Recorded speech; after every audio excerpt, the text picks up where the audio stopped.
Good morning. Good morning. This is Spirit Journey, and today is Sunday, November 17th, 2019, and the time is 4:11 a.m. I was just watching another movie. I was referred to this movie by a fellow YouTuber who made mention of it. The name of the movie she recommended is called The Island. The Island movie came out in 2005. And as I said, it's now 2019. And ironically, this is really something. Ironically, that this movie was made, but the storyline is supposed to take place around June 2019, which is already past. It's November now, 2019. Isn't that something? So this movie was to be futuristic about human society, and that the movie is about clones. And I want to talk about my feelings. I watched the movie in its entirety yesterday evening. And then I was going to watch it again. But when I was watching it the first time, I was filled with a lot of anxiety watching it. Usually you can, watch movies and it really not affect you. But this one affected me. And I think it affected me the way it did. The realization of the concept of human cloning. I've heard of the term now maybe 2.5 years. I really didn't take it too seriously.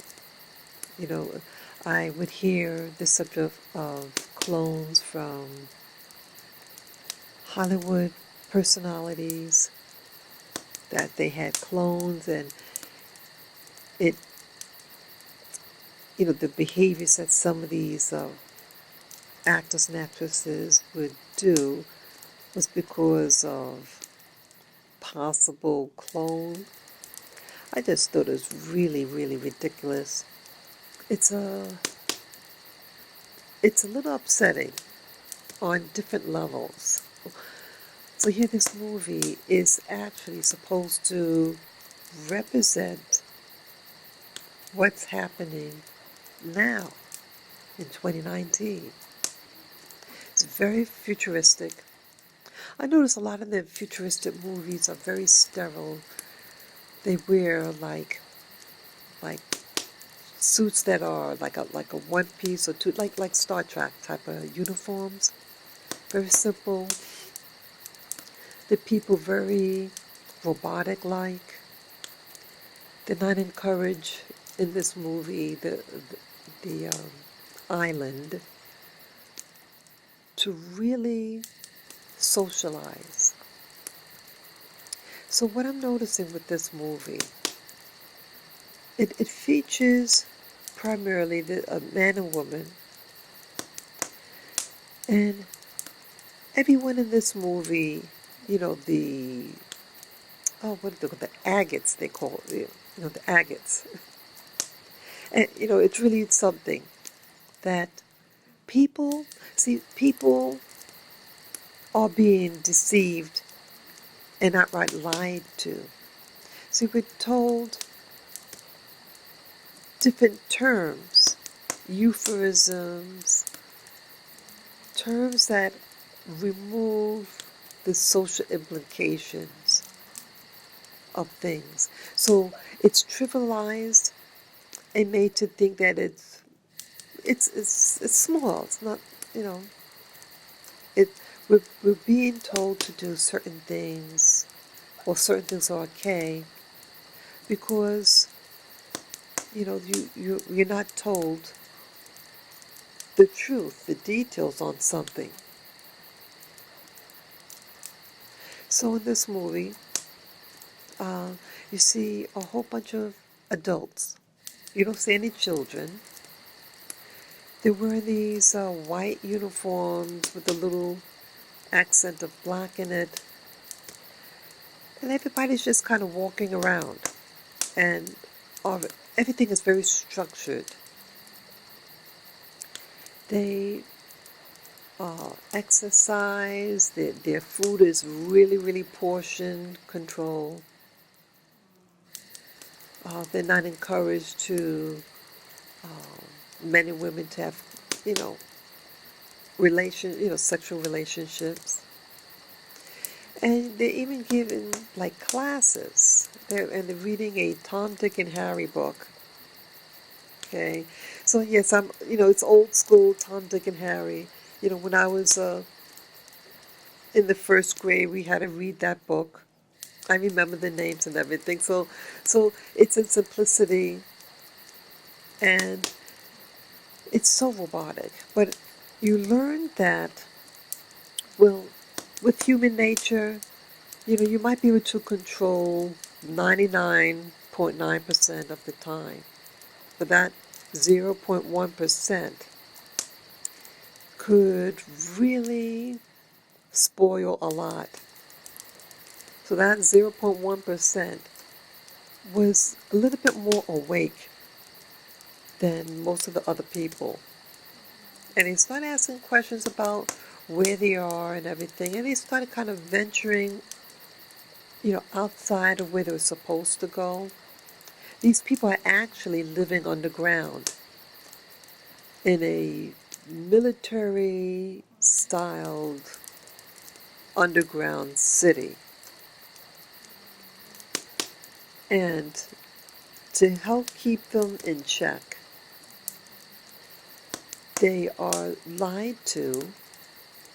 It's a program, and it tells them basically the whole purpose is to live in peace down there, and the hopes one day that you go outside and go to this island, okay? And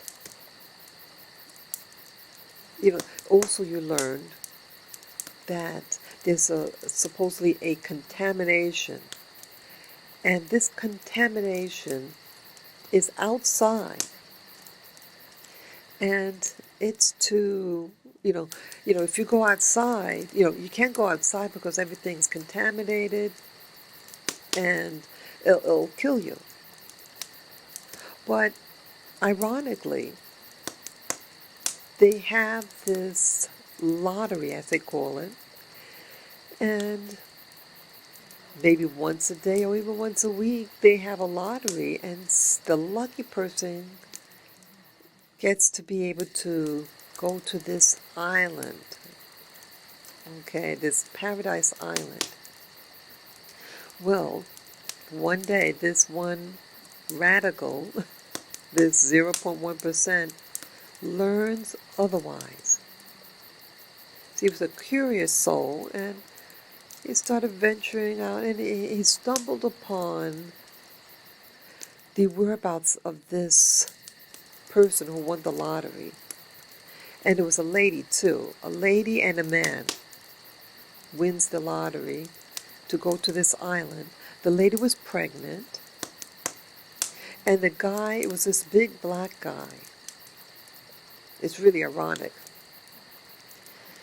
And he discovers that these two individuals are killed.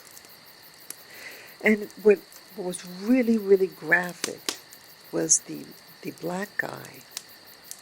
Like, they had put him on an operation table. They must have drugged him or something. And he's now on an operating table, and they started to do a procedure on him. Like they wanted to put him under, but they didn't want to give him too much of the anesthesia. They wanted him semi-conscious while they harvested his organs.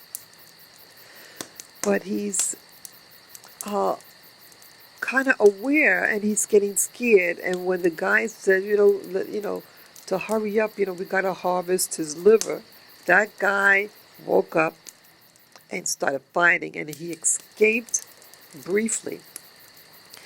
Well, they captured him again, and again, it's imprinting on your mind. A black man, and this was a very muscular black dude, dark-skinned black dude, and it's.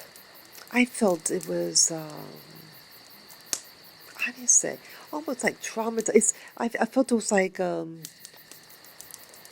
to traumatize the viewer, and in particular, black people, to make you feel vulnerable that you're just a big black guy, and we're just there to harvest your whatever. The white woman, she's pregnant, but they have a breeding program, and the ladies are there, and they seem to be like separate from everyone, the pregnant ladies, and everything's made to look very pretty for the ladies that are pregnant.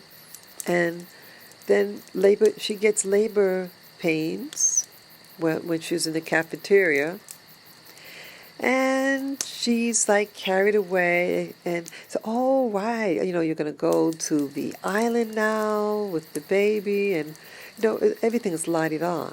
But no, when she goes to the delivery room, and then they kill her, and this young radical, that 0.1%er, witnesses that too, as he is scouting around and comes across that, because he was curious to know where these people are going, because just something doesn't make sense to him. And he's also told, well, it's also mentioned, like he has a little female friend, okay, and his female friend is told that she won the lottery, and later that day, on the next day, she'll be going to the island. But after the guy sees all, these two people killed, he realizes, hey, this is a lie, and most likely she's going to be killed also. So the two escape, this big escape. Now, my thoughts about what I've seen so far. The first thing, that the uniforms, they're wearing white with just a little accented black on it. But basically it's a white uniform. But all the staff there are wearing black. And so right away it's color-coded, that the people wearing white are the innocent, goodly ones, and the mad scientists are all wearing black. So again, this is reinforcing the negativity about the color black and what it symbolizes. And again, in the relative beginning of the movie, okay, you have a white female who's pregnant and a black man. So duality is at play. And again, a very, very massive, big black guy. So to me, it's reinforcing the stereotype, or the concept that black is bad or aggressive, a negative energy, fear, every negativity, and control. While white is innocence, peace, and all that. So that rubbed me almost immediately about the colors, because I feel that the movie was using visuals as and the color as communicators of safe or danger, and also the female, the protagonist, the couple. It was a white couple, and the woman has blonde hair, and everything is like everything represents beauty with her, and just a simplicity and innocence. She has blue eyes even. So that's the first thing I noticed, the reinforcement of black and white, or black versus white. And then now you have like the two escape, and they got to go outside, and they're in the middle of a desert. Looks like a wasteland. And it's over in the United States somewhere, this silo. And like one of the guys, the scouter, he had like a buddy who was a worker there, and he was like a lower level type person, and the two would have a conversation. He was just really, curious about the environment and everything, and I guess he had gotten some clues. Like he did receive like a little box, and it had an address on it. So when he got out of the silo, and he sees a road, and it had the street name, what highway it was, and he remembered the number of the highway that was written on the box. So say, hey, maybe we'll get to this place where my friend went. He should tell me about certain things. Hey, let's go there. Maybe he'll be there too. And yes, they do find him there, and the person helps him out. And now there's a bounty on this couple. And guess who you have to retrieve them? You get this other big black dude with a French surname. He's an African. Real tall, big. So I just found that really interesting. They show black people, very dark complexion, very big. So it just reminds me of how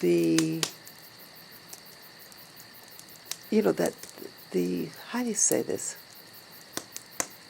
That you're just a product yourself, that you're there to help, you're there, organ donation, you're there to be the bounty hunter.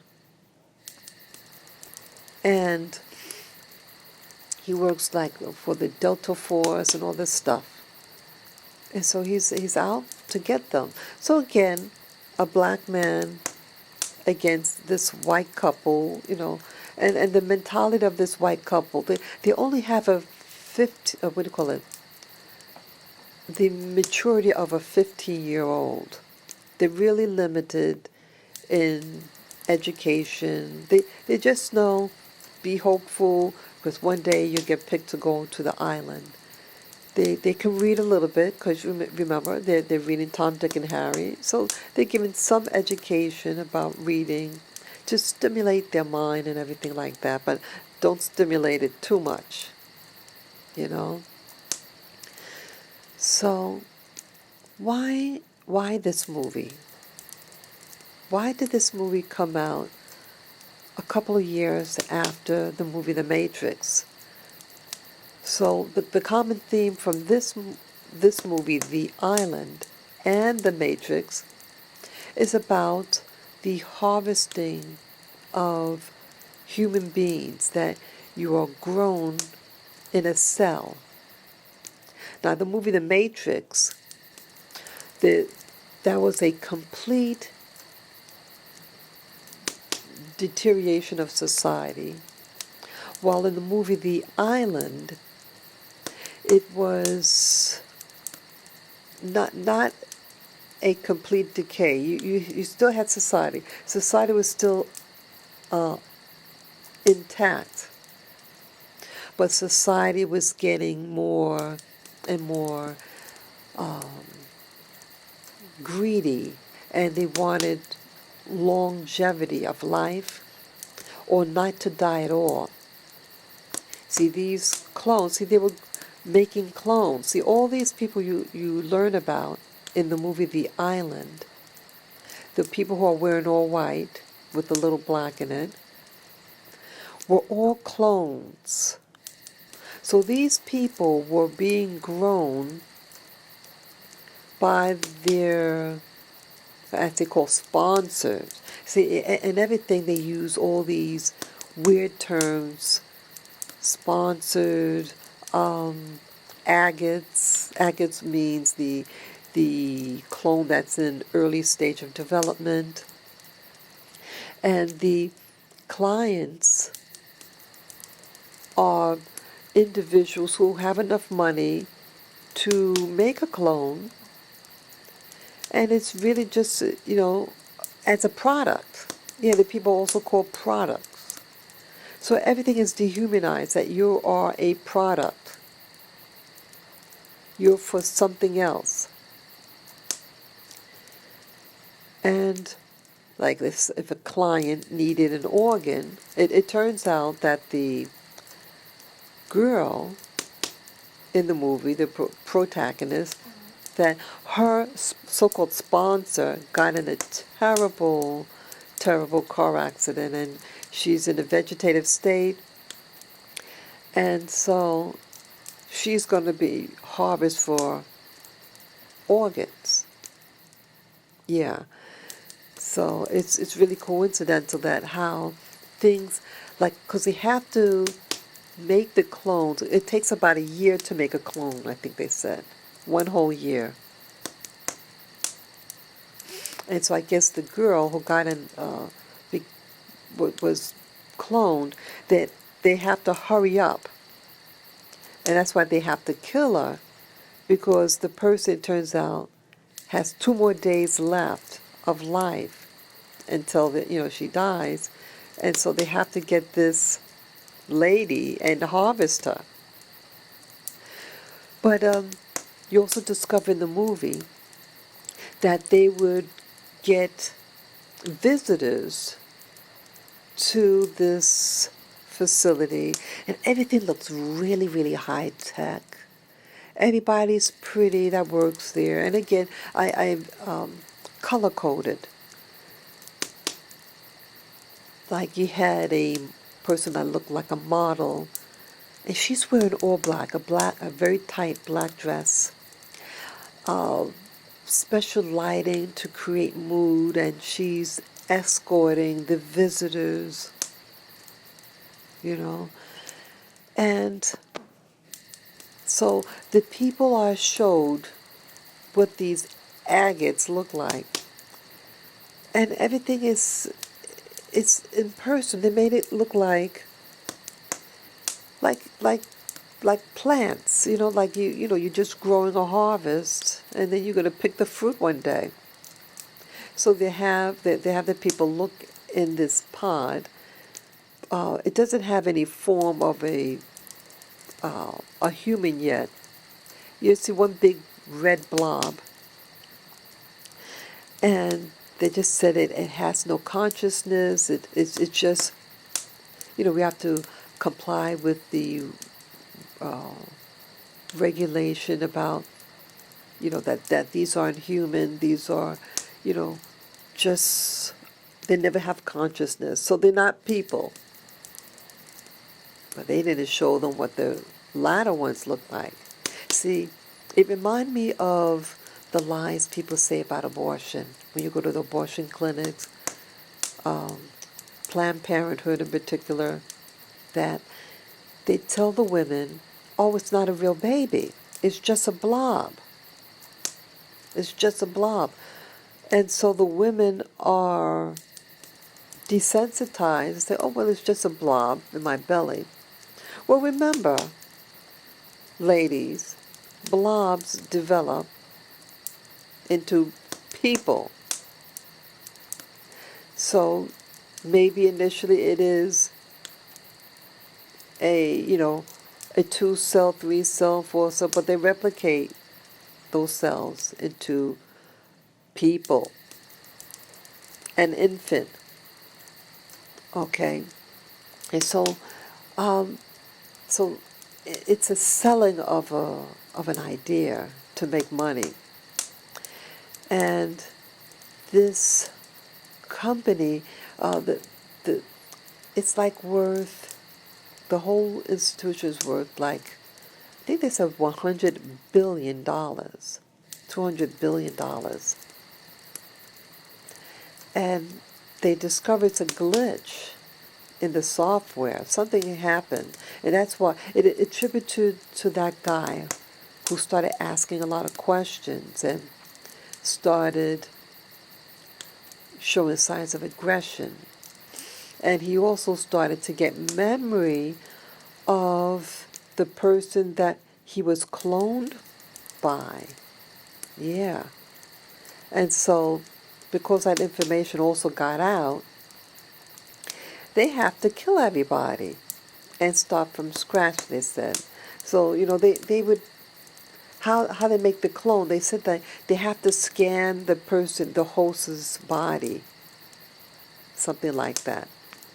And they grow this thing. So it turns out also that, when they do escape, the guy and the girl, since they go to, like, the two people's hosts are in two opposite sides of the United States.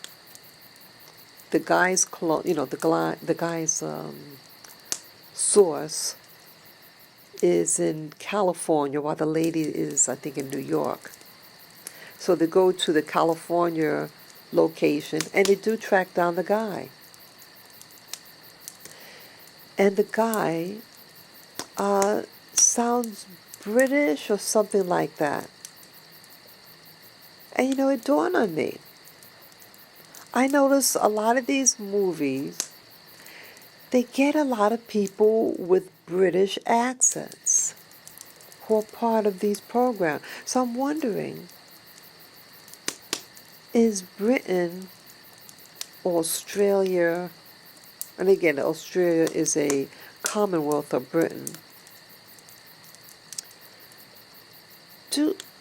are they really about this? It's like they make it seem prim and proper to have to be into science and everything, that it seems to legitimize. See, you hear an accent and you immediately get an attitude about how you feel about something. It's like the British accent qualifies, legitimizes, approves of an activity. Just the accent alone. And people don't really question. I'm questioning. Why do they have Britain, or those accents, in these type of roles of authority? See, this is brainwashing, social brainwashing, that if you hear a certain accent, just like if you hear or see certain types of people, like black people, so you immediately get a sentiment, a legitimacy, or an illegitimacy. And that's what I pick up in this movie. It's something. To me, it's old school brainwashing. That white is good and black is bad. And you know who else? Oh, I mentioned that about the bounty hunter being the very big-boned, tall African fellow, and he has a French surname. So it's like, again, reminding me of the police force or the military. And in the United States, you have a growing number of blacks and other people of color that are, what do you call, correctional officers or police officers, that type of thing. And oftentimes you see them in these positions. So it's like they're using blacks to be the aggressor to enforce things against humanity. So again, it's brainwashing and it's teaching and reinforcing amongst the masses not to trust things that are dark. Even though in the beginning of the movie, the black guy who gets killed, see, you're taught to fear black people. Because again, you're either a victim, like the guy whose organs were harvested, and you're big and everything, but your bigness and your strength isn't used for your own benefit and continuity. Or you're a big black person and you're being used to enforce someone else's will upon you. See? That's what I'm learning about this movie. And it's a turnoff. And you see the couple, this blonde, her blonde hair is like accentuated at times. Like it was like one of the guys would have a dream, and it's a dream with that lady in it, and you just see masses of blonde hair blowing in the wind. And so it's an allurement that is something good, is something to reach out for, to acquire. So it's reinforcing, I should say. Society is being reinforced, again, with Hollywood pictures. And just like these people in this movie, The Island, they're being grown in some type of pod. And so, why all this drama? What does all this mean for society? Why are we just being used as harvest material? Also, see, these movies influence us when we leave the theater. Don't you ever wonder, black people, when you get together you start to fight. You get edgy. When you go to clubs, especially black clubs, what happens in these clubs? Fights, shootings, right? Now that could actually happen in any club. But why? Or let's say in the street, in certain black areas, in urban centers in particular, why when we walk about, why are we on alert? Why do we roll out our eyes at one another? Why do we gossip against someone that you don't even know? Why are we so quick to fight out there? Why? Why our behavior of, like, this TV show called The Paternity Court with Judge Lauren Lake? Most of the people that you see on that show are black couples. And the attitude of some of the people, I would say of most of the people, the terms that they use against each other is staggering to me. You say, oh, no, we never had a relationship. But they're in paternity court, okay? Well, modern day couples now have a new vocabulary. See, relationship to them means one thing. Relationship to them does not mean sex. And that they're having sex, yes, but it's a recreational thing or an activity. But there's no social, no emotional connection. You're just doing an activity, and they may have this activity with multiple partners. And that's why they're in paternity court, because the ladies may not know who the father is, or the father doesn't believe it's his, because she may have been unfaithful. But again, it's we're becoming, we're not growing together socially as a natural, warm social interaction. We're becoming really just things to one another. And the show is playing over and over again, this paternity, paternity court.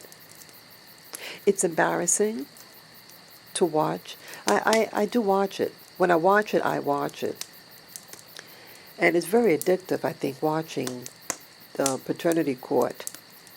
I'm amazed at how the people are so removed from one another. Once in a while, you hear a guy. I'm starting to hear this now, as it pertains to the black guys on that show. That they want, some of them want a baby. I mean, they want that it's their baby. They want to make sure it's their baby, not some other guy's. But they want a sense of family. They want it so badly, even though they may not really know the girl, or maybe they might have been in a long-term relationship. But it's like they want a family, and I'm very sad for them that their life, like they have a desire, but the way they're going about it, it's like the people that you can imagine on this movie called The Island. See, this couple, the couple isn't, they're not allowed to, they can talk to each other, but they're not allowed any intimacy. They're really like children. They're clones they're adult clones. They're the age of the host. So if the host is 25, when the clone is in maturity, they become the age of that donor. But their mind and development is limited. But because, they're human still, that there is some, if things took its course, that those physical intimacies would be there. So I feel that this movie, The Island, is really like the next stage of society. The now, because again, this movie is about the now. It's made in 2005, about a futuristic time of, what was that, June 2019. Well, it is November 2019 now.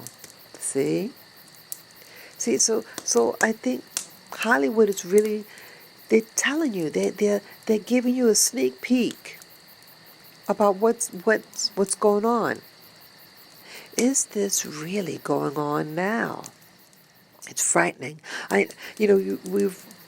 Some of us, we've heard of people in, what's that, in Egypt, countries around Egypt, that they're kidnapping Africans, black Africans, for organ harvesting. And their bodies are found in the desert. And I saw over YouTube one of the survivors who was found in the desert, a black fellow. And he was on death's door. Yeah, he died. They took his organ. It could have been his kidneys that they stole. And you turn him over, you see these stitches. Coarsely done. How horrific. This is crime against humanity. See, again, Israel. And I know lately, you keep seeing the common themes. It's something. The videos that I'm talking about now, the past month, about who's being kidnapped, who not kidnapped, but who's doing what.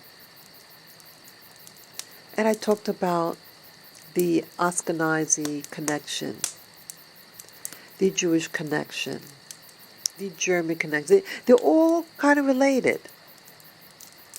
And it's all about this desire to transform society into such a perversion against humanity. Isn't that what World War II was all about?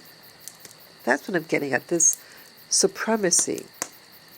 Or they use a British accent. So again, Anglo-Saxon, Germanic, Ashkenazi, supremacy. It's a constant theme. And these same type of people seem to be controlling societies, and in particular the society that I live in.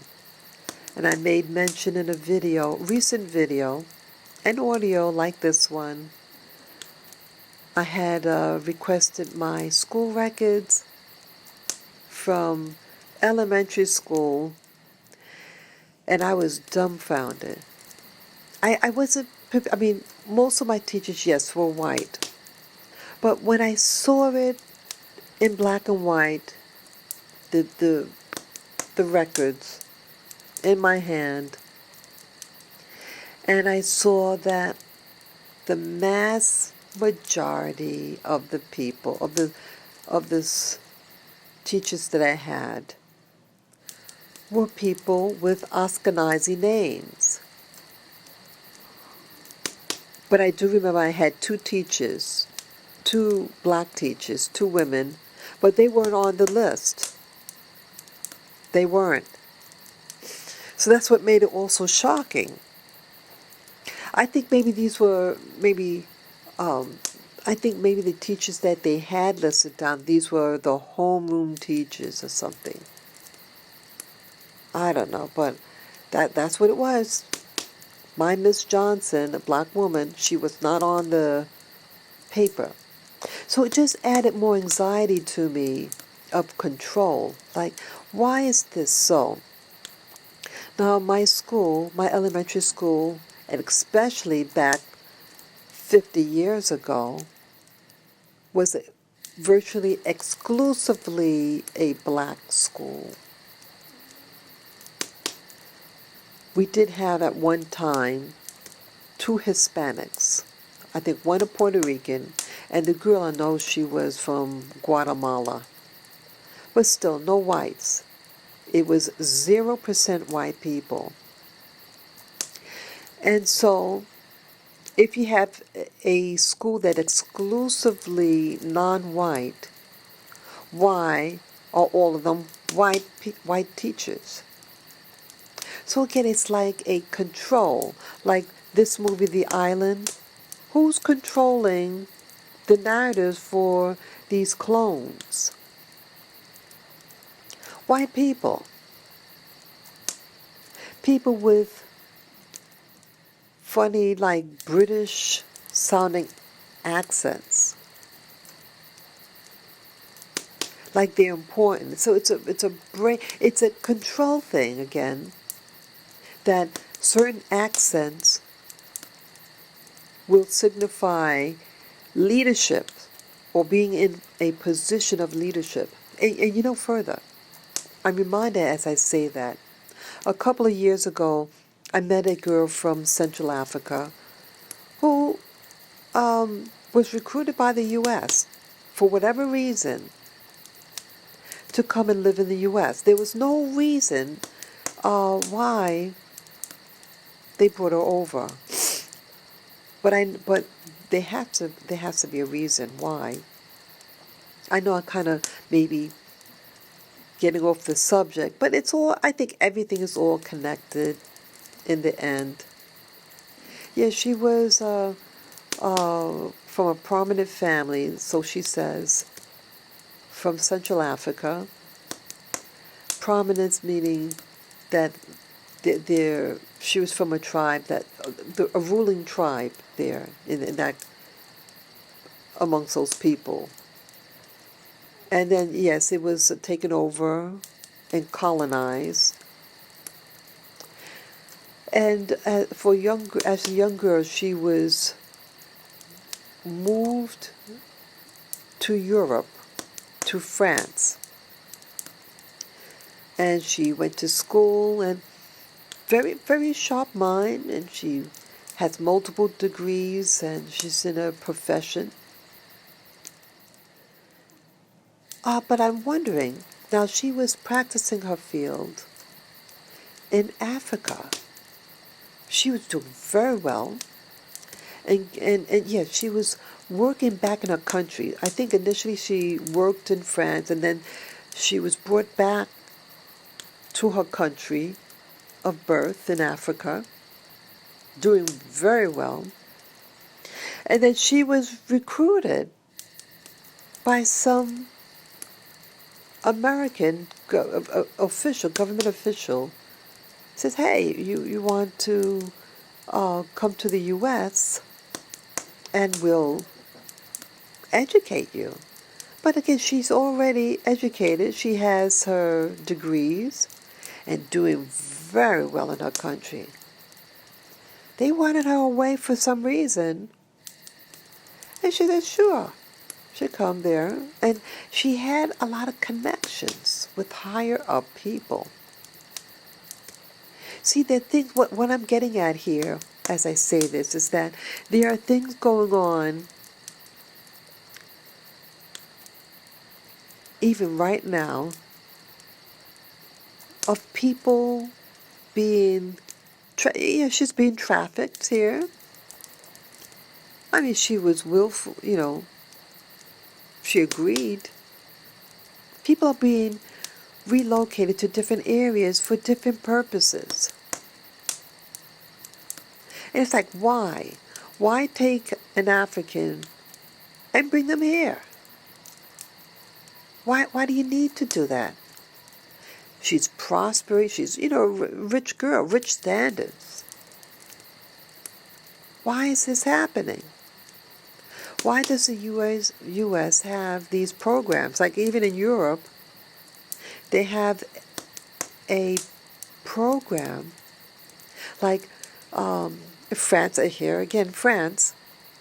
Now, people in France, in particular, the government, U.S. government there's a program that these people from France, and I would speculate other countries in Europe too, similar to, maybe around France, that this is an 18-month program that they can come to the U.S. and work in the restaurants, hotel restaurants, and learn the cooking field. Now, they were already doing that work in their country. And the French in particular, and I used to work for a French company, in the culinary arts. They are the top of the line when it comes to culinary. Okay? They take food seriously. So why they need a cultural exchange or to learning program when the U.S. cooks European foods?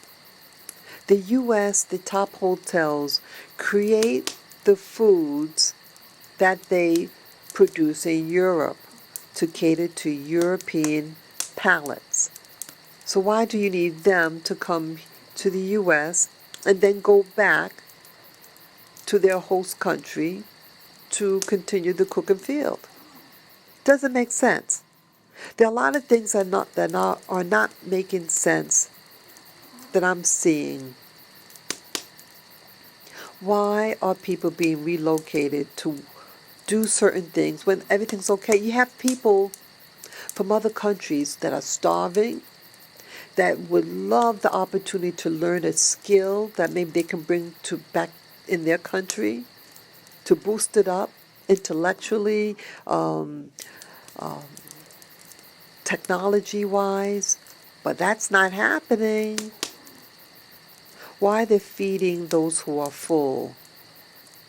That's my question. Oh, again, so again, this lady that I knew from Africa. Yeah, why I mentioned her also, that we used to talk. I no longer see her anymore, but one day she had mentioned that when her father was in school in Africa.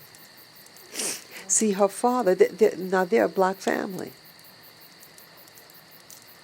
but the father had blue eyes.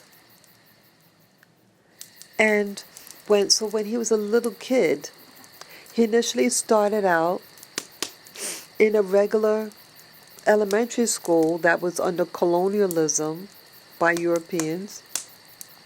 But when they saw his eyes, they said, "You can't go to this school. You have to go to another school. You have to go to school for white people." I kid you not. I kid you not.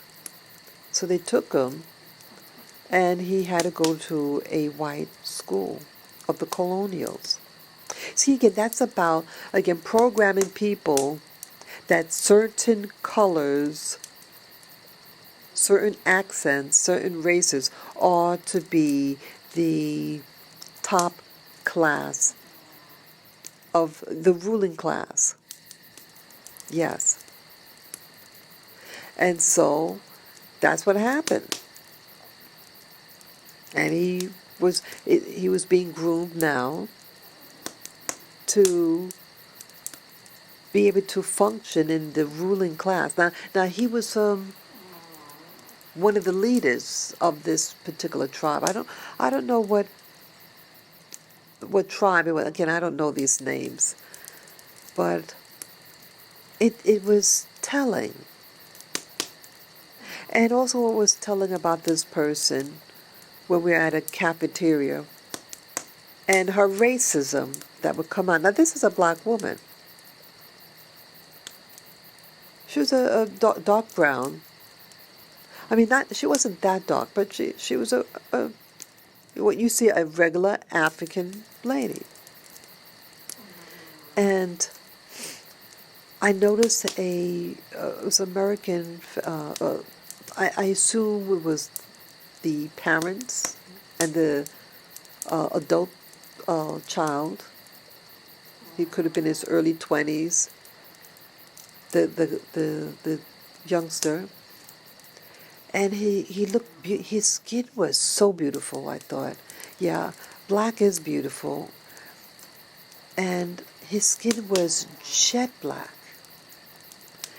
And I said, "Your skin is so beautiful." I just had to say that. His skin looked so beautiful. I said, "Your skin is so pretty, so beautiful." He says, "Thank you." In modesty. And then my so-called African friend said a very, I'm not going to say, a very snide remark. He wasn't even talking to us. I spoke to him, and she gets in his business and then insults him about his color. I was like dumbfounded. How could she? It was sneaky. It was something sneaky. And I'm not going to repeat what she said. But there I see how, again, about being brainwashed, culturally brainwashed, socially brainwashed, even as a native-born African, how you could be taught and programmed to not like yourself, to not promote your own culture, and promoting everything white/European. And I no longer see this person. Yeah, I question about her. It was like, just by chance that I bumped into her. I was with my dogs, and she had walked up to me regarding the door, and we just started chit-chatting a little bit. And I knew that she was some type of French person. She had a very strong French accent. I didn't think she was Haitian because the type of French she was speaking, I knew she was different, and she seemed very educated. And I learned about her, but I started, I don't know, I started to question who she was. And it sounds very paranoid of me, but see, sometimes you start to pick up these things about people, programming about people. And I wanted at that time to, meet different types of people and meet people of African ancestry.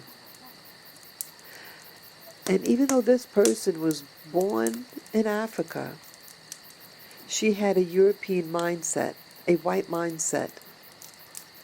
And she wasn't about teaching her culture to her own adult children, young adult children. And the country she's from is a very notorious place of abuse that happened to the indigenous people there. Genocide. And I told her, I said, you should teach your son their history. And she responds, why should I? It's just going to traumatize them. I said, well, if they're living in the United States, you should teach them their history, their culture, and give them pride. I don't think she'd done that. And it was something else, that she also had connection with people high up in government. And I was starting to feel a little paranoid about her. Now, on the surface, she was fun to talk to. Really fun to talk to. She was an intellectual. But it's these things that, I don't know, it's just a lot of little things that didn't make sense about her. And how someone with her background could get, get caught in briefly going into a shelter. She was in a different state. And she had a domestic issue with her husband, and he confiscated her her money and other things, and I think took her passport. So something with, she wasn't able to get citizenship. Her husband had arrived first. Okay, she was invited in the country by the U.S. and educated here, and given an indoctrination. That was really something. Something with the State Department, anyone that they bring in, and I would imagine what do you call it? People, a refugee. I assume. I mean, she was not any refugee, anything like that. But I'm wondering, I speculate maybe refugees also go through an indoctrination. She had to learn U.S. history and how certain ethnic groups, what happened to them historically in the U.S. It was like a whole indoctrination about the people here, and including American blacks. So even Africans, when they come here, they're learning things about American blacks. And I don't think it's something positive.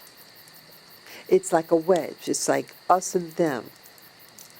See that? They're not teaching blacks whether a native African or a black person in the Americas. They're not teaching you to be one.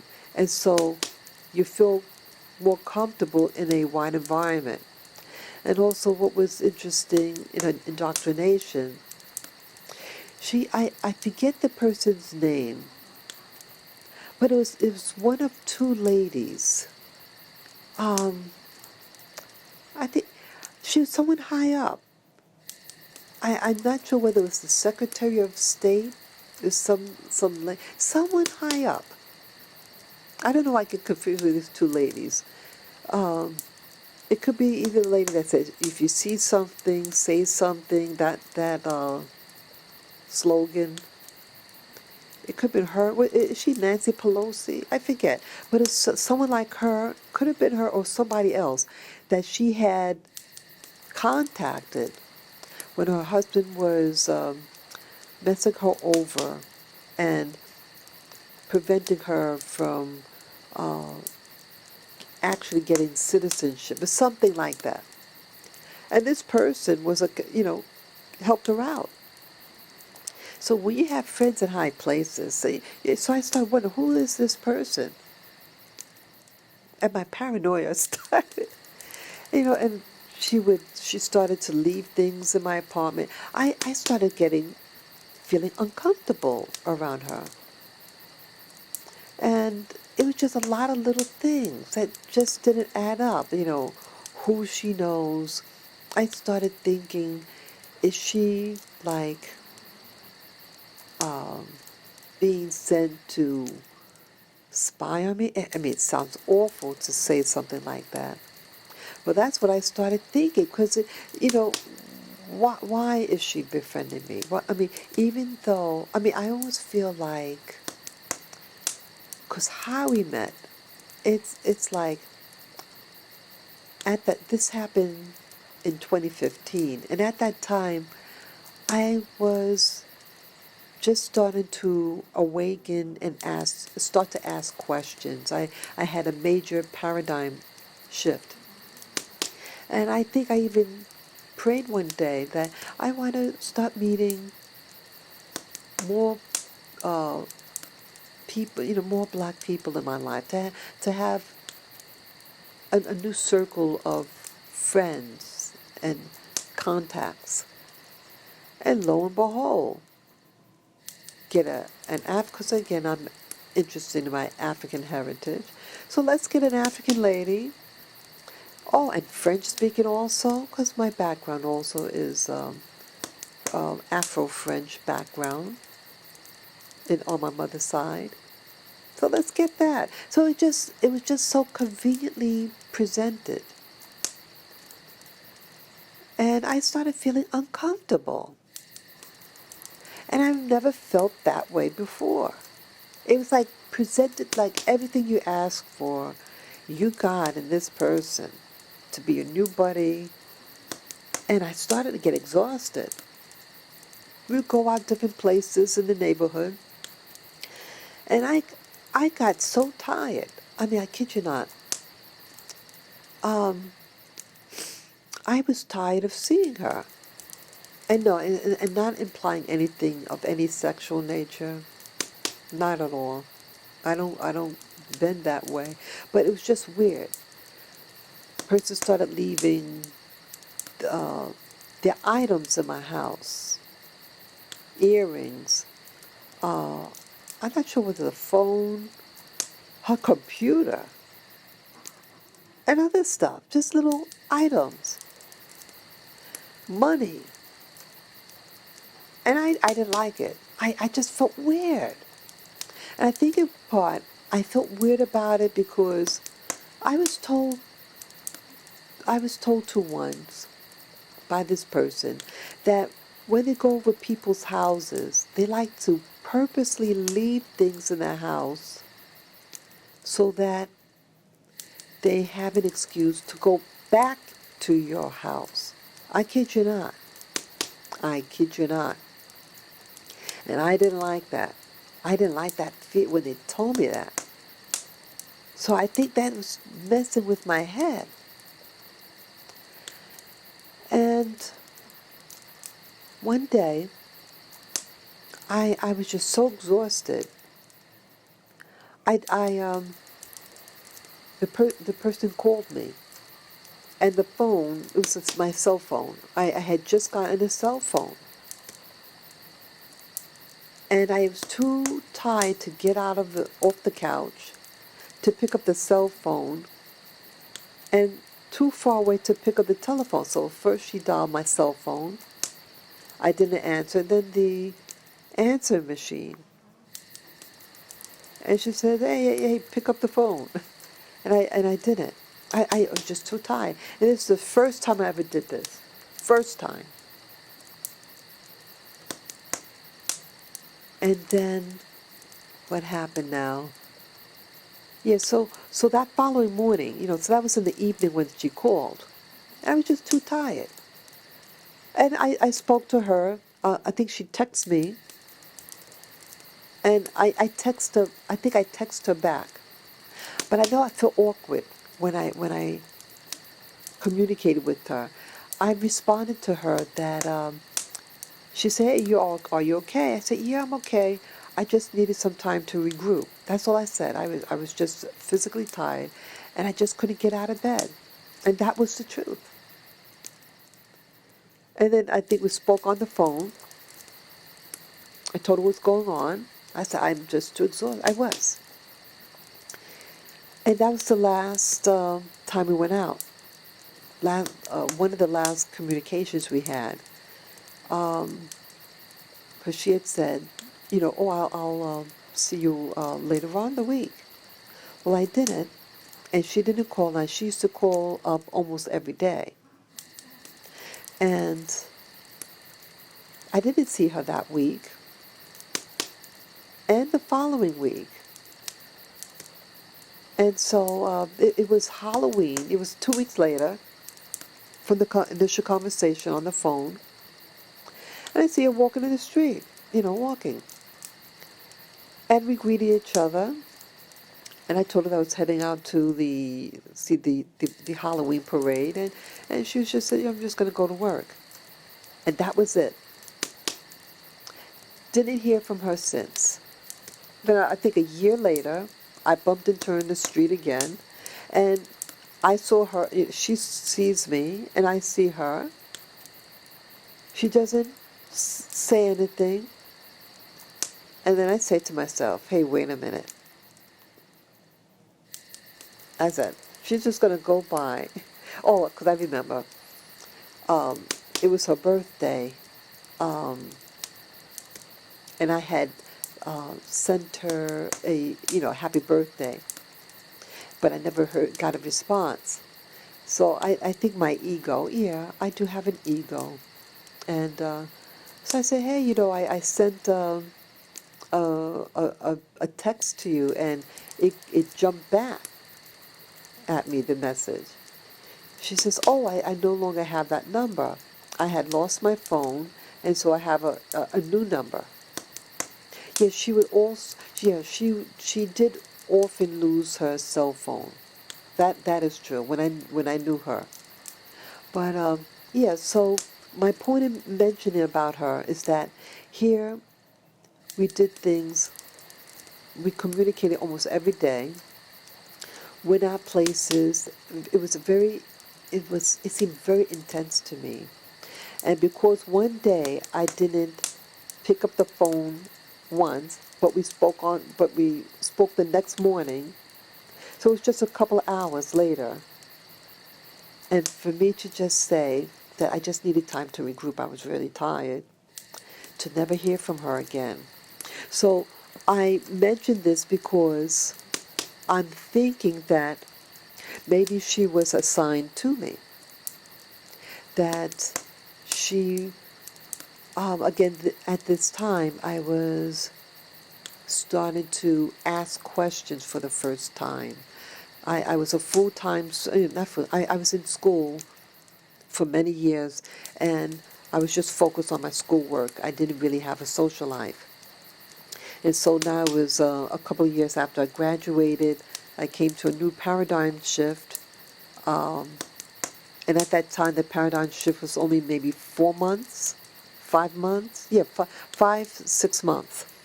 So I was like in a daze when I met her. And I think it's the content of my YouTube videos started to change slightly. So I'm thinking this person might have been assigned to me. That's what I'm thinking. Why would someone, because you didn't pick up the phone one day after, and our friendship was for a couple of months, and then never to hear from them again. So my instincts are telling me that her purpose was maybe was getting exposed. She might have sensed that I started to ask questions, and so maybe she was assigned not to to leave. You know, sounds very, very far-fetched, I know. But what explanation do you have? You meet someone, you meet the type of person you want to talk to socially, and you know, and then boom, you don't hear from them anymore. It's like they're there for a season. They're there to find out about you, to ask questions. Never heard from them again. So I'm thinking also that sometimes people, they plant people in certain areas to snoop on certain people, to get in your inner circle. That's what I'm thinking would happen. It was just really bizarre. It was a bizarre friendship. Very bizarre. It started off, I thought, normal, and then just a control,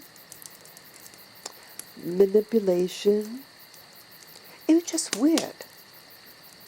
So I know I sound like I'm getting off the subject, but I'm really on the same subject because it's about, you have a surface reality, a brainwashing, or a social engineering type of thing, and it's all to control you, to get you off guard.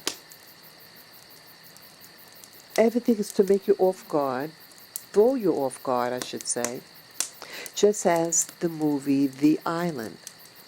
Throw them off guard when they start to ask questions. See, human beings have a natural ability of thought, and when given the chance, you start to analyze certain things. And I too started to analyze certain things. Like it's a big question mark in my head. Question mark about my education in elementary school, and seeing certain patterns, seeing certain surnames of individuals that are always at play. So whether you're a little child, who are your teachers? Who are your doctors? Same type of people. Who do you work for? What building, where do you live? Who's the landlords? And you see a constant theme of the same type of person. And that's what I'm noticing now. I'm also, like I made mention a couple of videos ago. I think I had this dream about a month ago.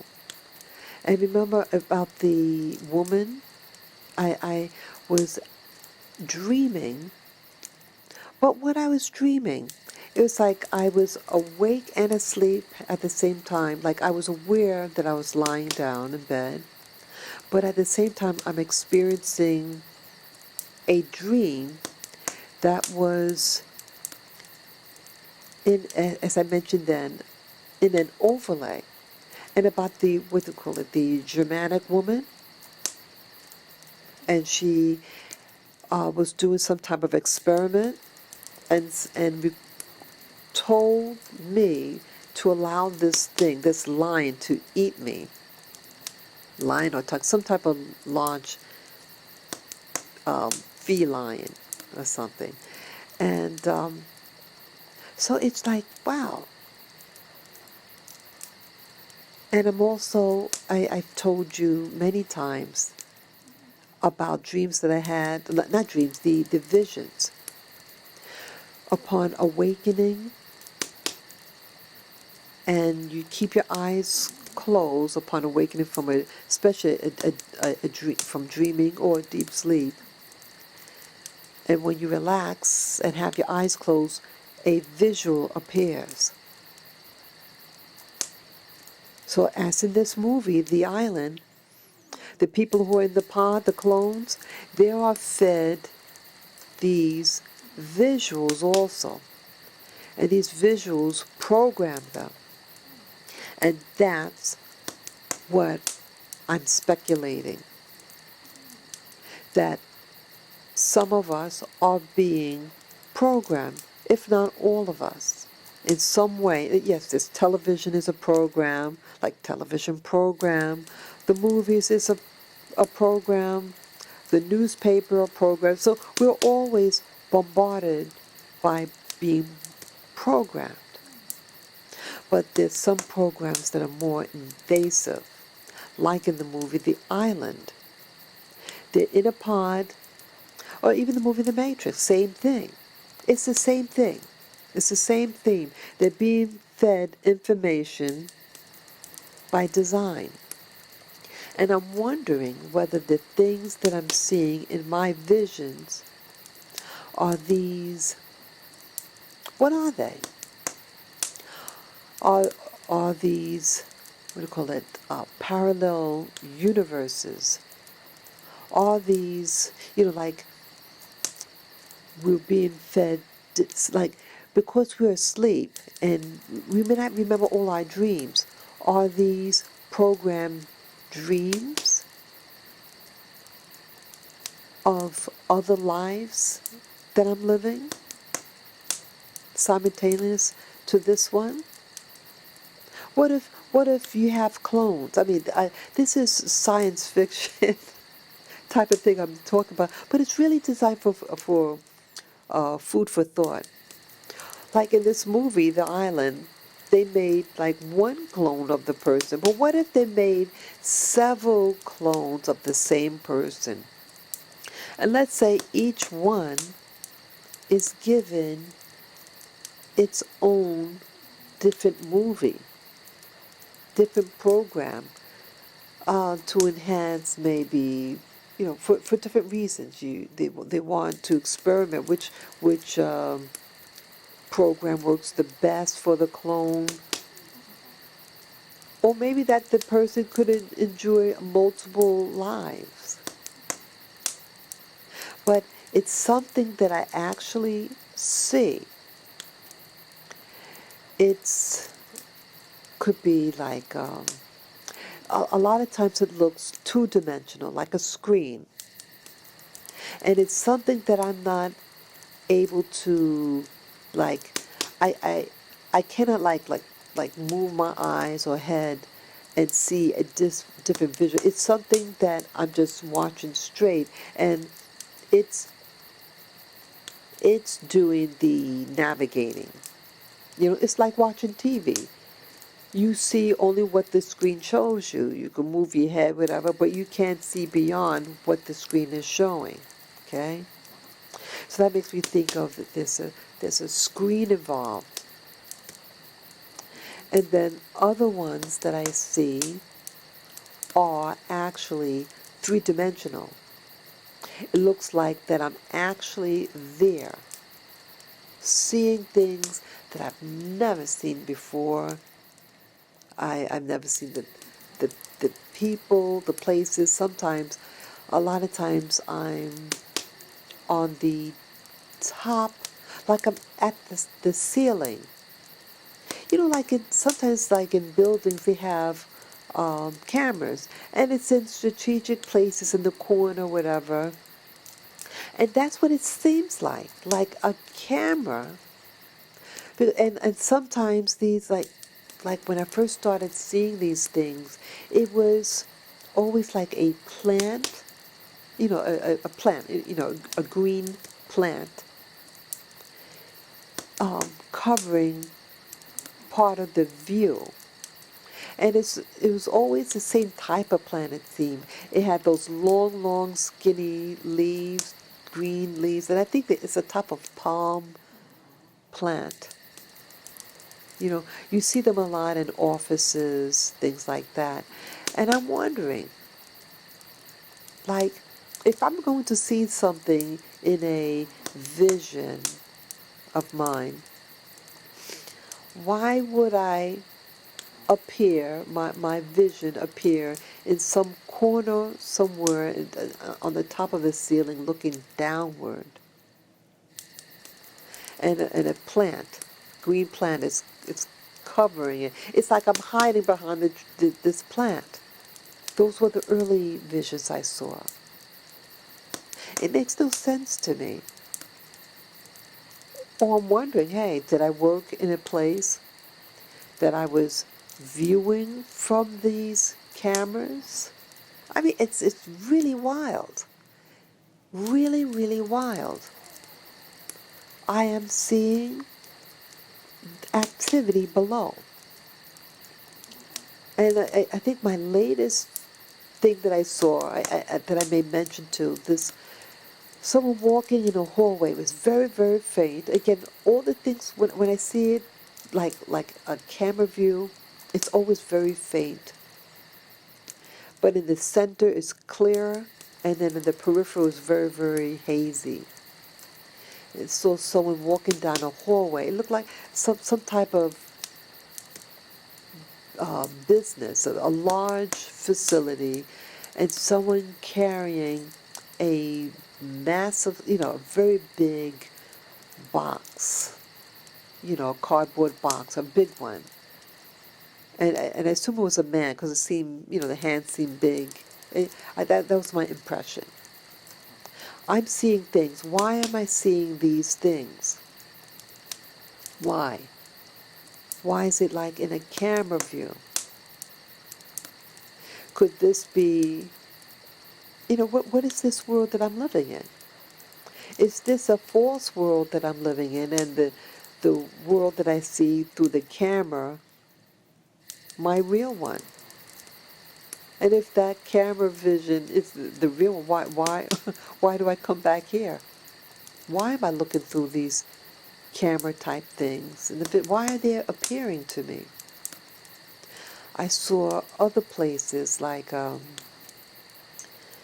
it looked. I don't know where this place was, but it was very, very plush.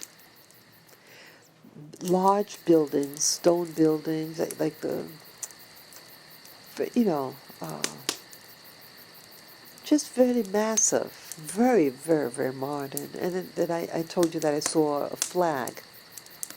I could not see the details of the flag, but that it was a white background and it was red in the center of designs.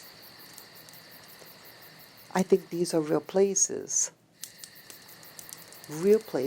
and uh, I don't know why, what this reality is.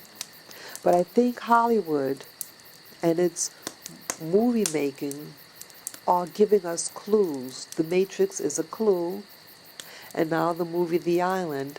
And I wonder why The Island, again, this is the first time I ever heard of the movie The Island.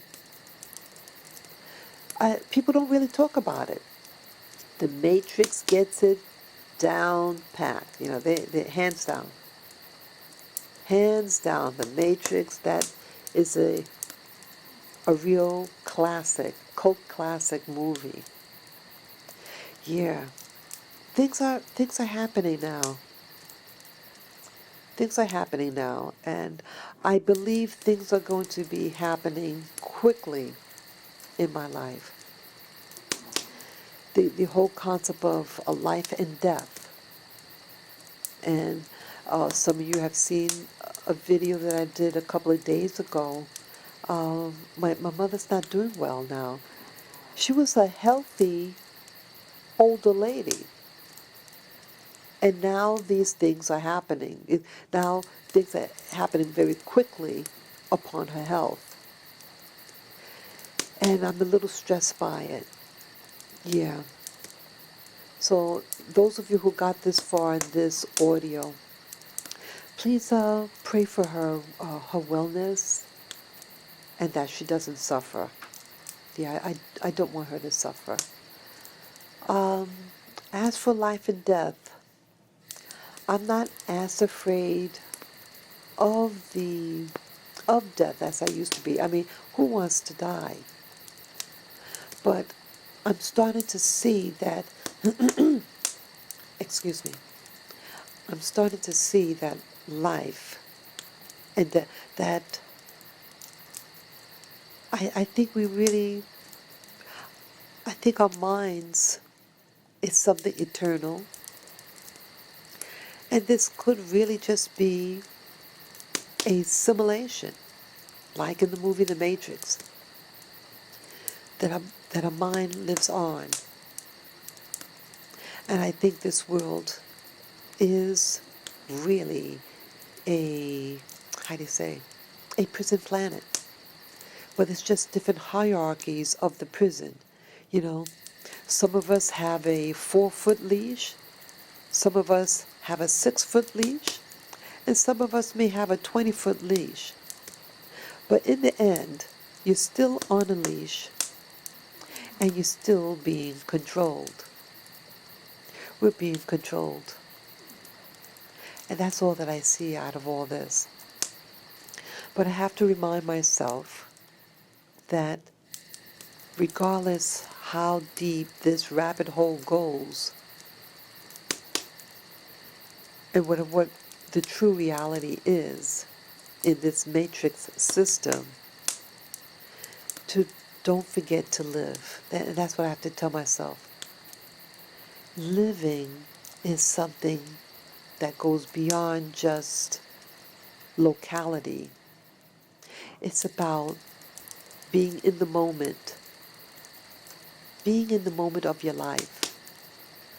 So when that time does come, you have you. You are the center core. And our bodies are just houses. We live in a house, and that's it, possibly. So at least enjoy the eternal you. And one day to fully wake up and to fully have freedom. I pray for freedom, true freedom for all of us. So take care, guys. And I hope you enjoyed this audio tape. And have a wonderful, wonderful life of awareness. Bye-bye.